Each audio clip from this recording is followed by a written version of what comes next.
Hi friends. ஆக்சுவலாக இப்போ இன்னொரு ப்ரிவியூவோட நாங்கள் வந்திருக்கோம். என்னன்னா இன்னைக்கு டபுள் ஹெட்டர். முதல் ப்ரிவியூ நீங்கள் ஏற்கனவே பார்த்துருப்பீங்க, பார்க்கலன்னா பார்த்துருங்க. ஸோ இது ரெண்டாவது மேட்ச் என்னன்னு பார்த்தீங்கன்னா ஜிடி விசஸ் ஆர்ஆர் அகமதாபாத் நடக்குது. அகமதாபாத்னாலே நமக்கு நல்ல பழைய நைட் மேட்ச் நமக்கு வருது. அதை பற்றி போகலாம். சொல்லுங்கள், என்ன டீம் லெவலில் ஏதாவது சேஞ்சஸ் இருக்குமா GT versus RR? For the first time நான் வந்து அகமதாபாத் வந்து பாசிட்டிவாக ஆரம்பிக்கிறேன். இப்போ ரீசெண்டாக நம்ம வந்து வேர்ல்ட் கப் ஜெயிச்சுட்டு வந்திருக்கோம். ஸோ நான் பாசிட்டிவாக என்ன எதிர்பார்க்குறேன் அப்படின்னா, நாளைக்கு ஜிடிக்கு ஒரு நல்ல ஒரு ஒரு மேட்ச் செட்டப்பாக இருக்கும்னு நான் நினைக்கிறேன். அண்ட் நாளைக்கு வந்து அகமதாபாத் பிச் அப்படின்றதுனால கில்லும் சூப்பராக பர்ஃபார்ம் பண்ணுவாருங்கிறது என்னோட இது. பட் ஈக்குவலி ஆக்சுவலாக ஈக்குவலின்னு இல்லை, any day RR team, current RR team better than GT. ஏன்னா ஜிடி வந்து more depend on their top order. Bowling ரொம்ப டீசெண்டாக இருக்குது. பட் லாஸ்ட் கேமில் பவுலிங் ரொட்டேஷன் வந்து ஒரு பெரிய ஒரு க்ரூஷியல் டிபேட்டபிள் பாயிண்டாக இருந்தது. பிரசீதை லேட்டாக கொண்டு வந்தது அண்ட் பவுலர்ஸ் ரொட்டேட் பண்ண விதம்லாம். இல்லை, பவுலர்ஸ் ரொட்டேஷன்லாம் ஓகே தான், பிரசீதை லேட்டாக கொண்டு வந்தது தான் matter. Any day but still RR பொறுத்த வரைக்கும் அவங்க டீம் ஃபார்மேட் நல்லா தெரிஞ்சுக்கிட்டே வராங்க. ஓகே, இது இந்த டிபார்ட்மெண்ட் இவங்க தான் பார்த்துக்க போகிறாங்க அண்ட் இதுதான் எங்களோட டீம் விளையாட போகிற செட்டப் அப்படின்ற மாதிரி. So RR team looks like a complete package.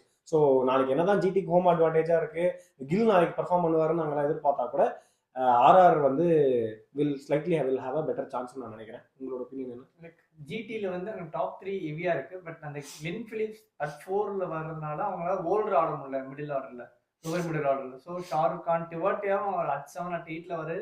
Like இது வரைக்கும் கிடைக்கல. லாஸ்ட் 2 சீசன்ஸில் மொத்தமாக எந்த மேட்ச்சுமே 20+ பால்ஸே ஆனதில்லை டிவாட்டியா, அந்த மாதிரி ஒரு இன்னிங்ஸில் கூட. ஸோ அவருக்குமே இந்த பால்ஸ் கிடைக்கிறதில்ல. ஸோ அவங்க லோவர் மிடில் ஆர்டர் ரொம்ப வீக்காக இருக்குது. லைக் 10 ஓவர்ஸில் அண்டர் வந்து 3 லைக் டாப் 3 அவுட் ஆகிட்டாங்கன்னா 20 ஓவர்ஸில் ஃபுல்லாடியே 160 தான் போகிறாங்க. அவங்களால அந்த 200 பிரீச் பண்ணுறது ரொம்ப கஷ்டமாக இருக்குது. அது ஒன்று. ப்ளஸ் நாளைக்கு அவங்க ஒரு லைக் எம்ஐக்கு ஈக்குவலாக ஒரு இந்த டோர்னமெண்ட்டில் ஒரு பவர்ஃபுல் டீம்னா அது வந்து ஆர்ஆர் தான். ஏன்னா ஒரு பிளேஸ்லையும் லைக் அந்த பிளேஸ் கரெக்டாக ஃபிட் ஆகிறாங்க. ஒரு ஓப்பனர்ஸ் கரெக்டாக ஃபிட் ஆகிருக்காங்க, 3 ஸ்பின்னர்ஸ் கரெக்டாக ஃபிட் ஆகிருக்காங்க, 3 ஃபாஸ்ட் பவுலர்ஸ் கரெக்டாக ஃபிக்ஸ் ஆகிருக்காங்க. லோவர் மிடில் ஆர்டர்லையும் இப்போ ஜடேஜா வந்துட்டாரு. ஸோ அது பர்ஃபெக்டாக இருக்குது இப்போ அந்த டீமு. அந்த டீமில் இப்போதைக்கு எந்த ஒரு வீக்னஸுமே அவங்களால சொல்ல முடியாது. எம்ஐலையாச்சும் முன்னாடி ஸ்பின்னில் கொஞ்சம் வீக்னஸ் இருந்துச்சு. ஸ்பின்னில் ஸ்டார்டன் மட்டும்தான் ஒரு ஸ்பின்னர் இல்லாமல் இருந்திருக்கும். இப்போ இவங்ககிட்ட அந்த ஒரு வீக்னஸ் கூட இல்லை. ப்ளஸ் ஸ்டார்டிங்கில் வைபவனுக்குலாம் ஃப்ரீடம் கொடுத்துட்றாங்க. நீ எக்ஸ்பிரஸ் பண்ணு, பிரச்சனையே இல்லை. நீ அவுட் ஆகணும்னா பிரச்சனை இல்லை, அவன் பேக் பண்ண போகிறோம் 14 மேட்சஸும். அப்படி ஒரு பேக் பண்ணுறது அவரோட இன்னிங்ஸ்லேயே தெரியுது நமக்கு. ஸோ அவருமே பெட்டராக நமக்கு அகமதாபாத் பிச்சில் அங்கே தான் அவர் செஞ்சுரி அடிச்சிருப்பாரு, ஜிடியோட தான் செஞ்சுரி அடிச்சிருப்பாரு. ஸோ நாளைக்கு நான் அகமதாபாத்லையா இல்லை ஜெய்ப்பூர்லையா ஜிடியோட செஞ்சுரி? ஓகே, அகமதாபாத் தான் நினைக்கிறேன். ஸோ நாளைக்கு நான் ராஜஸ்தானுக்கு ஒரு எச்டார். நாளைக்கு அவங்க லைக் வின்னினா வந்துருவாங்க கடைசியில் அப்படின்னு. ஸோ நானுமே ராஜஸ்தான் பக்கம் தான் போகிறேன். ஆனால் ஜிடி வந்து ஹோம் கிரவுண்டு ப்ளஸ் அவங்க டாப் 3 ஃபயர் பண்ணால் தான் அவங்க, நீங்கள் பவுலிங் என்ன நல்லா வச்சிருந்தாலும் அவங்களால அது வெங்கட் சொன்ன மாதிரி 20 ஓவர் ஆடியுமே 160 தான் அடிக்க முடியுது அவங்களால டாப் 3 ஃபயர் பண்ணாமல். ஸோ டாப் 3 கண்டிப்பாக ஃபயர் பண்ணி ஆகணும். டாப் 3ல 2 பேர் அடிச்சே ஆகணும் கன்ஃபார்மாக. ஒரு 2 பேர் சேர்ந்து ஒரு 120 ரன் அடிச்சா 10 ஓவருக்கு அடிச்சாதான் அதுக்கப்புறம் டீம் எடுத்துகிட்டு போக முடியும். ஸோ அதுதான் பெரிய பிரச்சனையாக இருக்குது அது. ஆனால் இந்த பவுலிங் ஆர்ஆர் பவுலிங் அட்டாக் எதிராக ஆர்சி இது ஜிடியோட பேட்டிங் எப்படி இருக்குன்றது தெரியல. ஏன்னா உங்களுக்கு எல்லா வேரியேஷனும் இருக்குது ஆர்ஆர் பவுலிங்கில். ரைட் ஆர்ம் ஃபாஸ்ட் இருக்குது, லெஃப்ட் ஆர்ம் ஃபாஸ்ட் இருக்குது.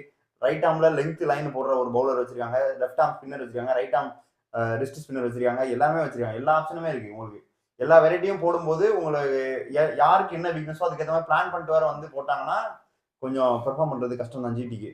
அது ஒன்று. ஜிடி டாப் 3 ரன் அடிச்சா மட்டும் பார்த்தா நாளைக்கு அவங்க 200 ஸ்ட்ரைக் ரேட் மேலே அடிக்கணும். ஏன்னா ஆர்ஆர் வந்து வைபவ் சூரியவன்சி ஜெயிச்சுவாங்க, 300 ஸ்ட்ரைக் ரேட்ல கூட அவங்களால ஆட முடியும். ஸோ இவங்க ஜஸ்ட் ரன்ஸ் அடிச்சா மட்டும் பார்த்தாது, அவங்களால பெட்டர் ஸ்ட்ரைக் ரேட்ல வரணும். அது வந்து கில்லும் சுதர்ஷனும் பண்ணுவாரான்னு எனக்கு ஒரு டவுட்ஃபுல் இருக்கு. அகமதாபாத்ல வந்து அவங்க 2 பேருமே நல்லா பெர்ஃபார்ம் பண்ணிருக்காங்க இதுக்கு முன்னாடி. ஒரே ப்ராப்ளம் என்னன்னா அதை தாண்டி பட்லரோட ஃபார்ம் தான். இன்ஃபேக்ட் இவங்க 2 பேருக்குமே நாளைக்கு ஓகே ஹோம் கிரவுண்ட் அட்வான்டேஜ், அவங்களால நல்லா தெரிஞ்ச பிச் அவங்க பெர்ஃபார்ம் பண்றாங்க, ஐ மீன் ஆன் த கோ விளையாடுறாங்க அப்படின்னா கூட பட்லரோட slow start is always a problem.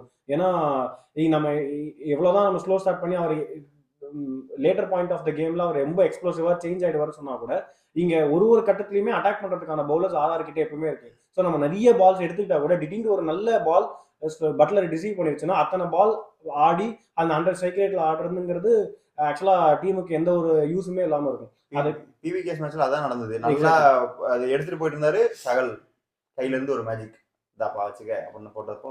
So அந்த மாதிரி பவுலர்ஸ் இங்கேயுமே இருக்காங்க. அவங்களுக்கு Ravindra Jadeja good very well decide. Ravindra Jadeja, Ravi Bishnoi, so அவங்களுக்கு ஆப்ஷன்ஸ் இருக்கு. ஸோ அதனால ஸ்ட்ரைக் ரேட்டா ஸ்ட்ரைக் ரேட்டா அப்வர்ட்ஸ் நல்லா அடிக்க ட்ரை பண்ணணும். அது பண்ணாங்கன்னா ஜிடிக்கு கேம்ல இருக்கிறதுக்கான ஒரு ப்ராபபிலிட்டி கிடைக்கும். பட் ப்ரெடிக்ஷனுக்கு போயிடலாமா? பட் என்ன கேட்டா நாளைக்கு ஆர்ஆர் தான் ஜெயிப்பாங்கன்னு தோணுது. எனக்குமே ஆர்ஆர் தான் ஜெயிப்பாங்க தோணுது. எனக்கும் ஆர்ஆர் தான். யோகேஷுமே ஆர்ஆர் தான் சொல்லிட்டு போயிருக்காரு. எனக்கு தெரிஞ்சா ஃபர்ஸ்ட் டைம் நாங்க 4 பேருமே ஒரு டீமை பேக் பண்றது கரெக்ட். ஸோ இங்க நீ ஜெயிச்சுதான்டா. இங்க எய்தர் எல்லாரையும் கூட்டு போயிடுவ, இல்ல ஏதோ ஒன்று யாரோ ஒருத்தர் ஜெயிச்சுதான்டா. மேன் ஆஃப் த மேட்ச் யாரை ப்ரெடிக்ட் பண்றீங்களா? மேன் ஆஃப் த மேட்ச்னு சொல்ல வேணா, ஒரு பிளேயர் பெர்ஃபார்ம் பண்ணா டீம்னா வைபவ் சூரியவன்சி தான். நான் வந்து கொஞ்சம் ஆர்ச்சர் பக்கம் போறேன். ஏன்னா நாளைக்கு ஒரு டாப் 3 2 விக்கெட் டாப்லயே எடுத்துருவாரோ. ஆர்ச்சர் இல்ல ஆண்ட்ரே பர்கர் ரெண்டு பேருமே ஃபயரா தான் போட்டுட்டு இருக்காங்க. ஆக்சுவலா கரெக்ட். இந்த பாயிண்ட் நானும் சொல்லணும். என்னன்னா நாளைக்கு ஃபிளாட் பிட்ச். பட் கவுஹாத்தில ஃபர்ஸ்ட் மேட்ச் நடக்கும்போது சென்னைக்கு அகேன்ஸ்டா ஆர்ச்சரோடவே ரொம்ப லீதலா ஆண்ட்ரே பர்கர் போலிங் போட்டுட்டு இருந்தாரு. இன்ஃபேக்ட் அது வந்து ரெயின் அஃபெக்டட் மேட்ச். அந்த இதுலயுமே பார்த்தோம்னா அவங்களுக்கு நல்ல இன்ஃபேக்ட் பயங்கரமான டேர்ன் கிடைச்சது. ஸோ எனக்கு தெரிஞ்சு நாளைக்கு ஆண்ட்ரே பர்கரே பயங்கரமா இல்ல அது ஃபிளாட் பிட்ச்னு சொல்ல முடியாது. அகமதாபாத்ல கொஞ்சம் ஸ்விங் ஆகும். முகமது ஷமி அந்த காலத்துல பார்த்ததுல கப்படிக்கும் போது ஆட்டுவார் இங்கிட்ட இருக்கும். அந்த மாதிரி கொஞ்சம் ஸ்விங் ஆகும். 6 ஓவர் அந்த ஸ்விங் இருக்க தான் செய்யும். ஸோ அது வந்து ஆண்ட்ரே பர்கருக்கும் ஆர்ச்சருக்கும் ஹெல்ப் பண்ணும். அதே மாதிரி சிராஜுக்கும் ரபாடாக்குமே அது ஹெல்ப் பண்ணும். ஸோ அதை எப்படி சூரியவன்சியும் ஜெய்ஸ்வாலும் டேக்கிள் பண்றாங்கன்றது தான் மேட்ருங்க. சூரியவன்சி சுத்ததான் போறாரு தெரிஞ்சிச்சு. கிடைச்சா லாபம், இல்லாட்டி பாத்துக்கலாம், அடுத்து கீழே வர பேட்ஸ்மேன் பாத்துக்கலான்ற மாதிரி தான் ஆடுறாங்க அவங்க. ஸோ பார்ப்போம் நாளைக்கு மேட்ச் எப்படி போகுது. அந்த மேட்சை முடிச்சுட்டு நாங்க ரிவ்யூ பண்ணிட்டு உங்களுக்கு அடுத்த வீடியோக்குள்ள வரோம். அதோட ப்ரிவியூமே நாங்க பண்றோம். அது ஒரு சண்டே ஒரு முக்கியமான பயங்கரமான ஒரு மேட்ச் இருக்கு. அதுக்கு ஒரு 1/2 மணி நேரம் வீடியோ போகும் நான் நம்புறேன். இந்த ரைவல்ரி எல்லாம் நான் சண்டேல வந்து உங்களுக்கு பேசுறேன். இந்த ரைவல்ரி என்ன கேட்டா சிஎஸ்கே வெர்சஸ் எம்ஐ ஒரு ரைவல்ரி, சிஎஸ்கே வெர்சஸ் ஆர்சிபில ரைவல்ரி கிடையாது. நான் சண்டே இப்பயே ஒரு 20 நிமிஷம் பேசுவாரு. சண்டே பேசுறேன். மட்டும் உங்களிடமிருந்து விடைபெறுவது உங்கள் உல்ஃபஸ். ஊர் சுத்தி பயவல நினைச்சியா? நாங்கெல்லாம் வயிறு நிறைய சாப்பிடணும், வஞ்சனம் இல்லாம உழைக்கணும். அருமையான பாலிசி. Keep it